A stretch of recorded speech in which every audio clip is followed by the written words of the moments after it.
ಯೋಗೀಶ್ ಗೌಡ ಕೊಲೆ ಪ್ರಕರಣಕ್ಕೆ ಸಂಬಂಧಪಟ್ಟಂತೆ ಶಾಸಕ ವಿನಯ್ ಕುಲಕರ್ಣಿಗೆ ಜೀವಾವಧಿ ಶಿಕ್ಷೆಯನ್ನ ಈಗಾಗಲೇ ವಿಧಿಸಿ ಕೋರ್ಟ್ ಆದೇಶವನ್ನು ನೀಡಿದೆ. ವಿನಯ್ ಕುಲಕರ್ಣಿ ವಿರುದ್ಧ ಷಡ್ಯಂತ್ರದ ಶಂಕೆ, ಕೋರ್ಟ್ ಮೇಲೆ ನಂಬಿಕೆ ಇದೆ ಅಂತ ಡಿಕೆ ಶಿವಕುಮಾರ್ ಹೇಳಿದ್ದು, ವಿನಯ್ ಕುಲಕರ್ಣಿ ಆಪಾದನೆಯಿಂದ ಹೊರಬರುತ್ತಾರೆ.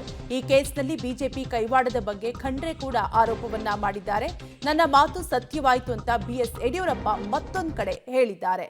ವಿನಯ್ ಕುಲಕರ್ಣಿ ವಿರುದ್ಧ ಷಡ್ಯಂತ್ರದ ಆರೋಪಕ್ಕೆ ಸಂಬಂಧಪಟ್ಟಂತೆ ಈಗಾಗಲೇ ಹಲವು ನಾಯಕರು ರಿಯಾಕ್ಟ್ ಮಾಡಿದ್ದಾರೆ.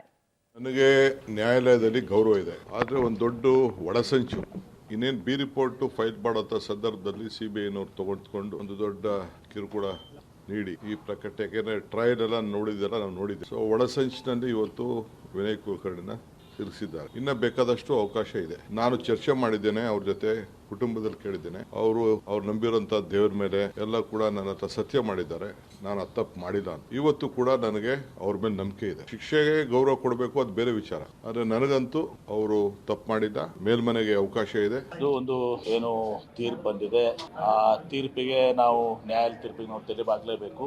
ಅದಕ್ಕೆ ವಿನಯ್ ಕುಲಕರ್ಣಿ ಅವರ ಕುಟುಂಬ ಮತ್ತು ಅವರ ಕಾನೂನು ತಂಡ ಮುಂದೆ ಏನ್ ಮಾಡಬೇಕು ಅದ್ರ ಬಗ್ಗೆ ನನ್ನ ತಲುಪಕ್ಕೆ ಅಪೀಲು ಇದೆಲ್ಲಾನು ಕೂಡ ಇರ್ತದೆ. ಅದೇನು ಕಾನೂನ ನಮ್ಮ ಕೈಕೊಳ್ಬೇಕು, ಅದ್ರ ಬಗ್ಗೆ ಅವರೆಲ್ಲ ಚಿಂತನೆ ಮಾಡ್ತಾರೆ. ಅದರ ಒಂದು ದುರದೃಷ್ಟಕರ ಈ ರೀತಿ ಬಹಳ ಅತ್ಯಂತ ನೋವಿನ ಸಂಗತಿಯಾಗಿದೆ. ವಿನಯ್ ಕುಲಕರ್ಣಿ ಅವರು, ಅವರ ಪರಿವಾರದವರು ಇವತ್ತು ಸಾಮಾಜಿಕ ಕ್ಷೇತ್ರದಲ್ಲಿ, ರಾಜಕೀಯ ಕ್ಷೇತ್ರದಲ್ಲಿ, ಶೈಕ್ಷಣಿಕ ಕ್ಷೇತ್ರದಲ್ಲಿ, ಕೃಷಿಯಲ್ಲಿ ತಮ್ಮದೇ ಆದಂಥ ರೀತಿಯಲ್ಲಿ ಸಮಾಜಕ್ಕೆ ಕೊಡುಗೆಯನ್ನು ಕೊಟ್ಟಿದ್ದಾರೆ. ಇವತ್ತು ನಾನು ಅವರಿಗೆ ಬಹಳ ಹತ್ತಿರದಿಂದ ಬಲ್ಲವನಾಗಿದ್ದೇನೆ. ಇದೊಂದು ಷಡ್ಯಂತ್ರ ಅನ್ನುವಂಥದ್ದು ಅವರ ಪರಿವಾರದವರೆಲ್ಲರ ಒಂದು ಅನಿಸಿಕೆ ಇದೆ.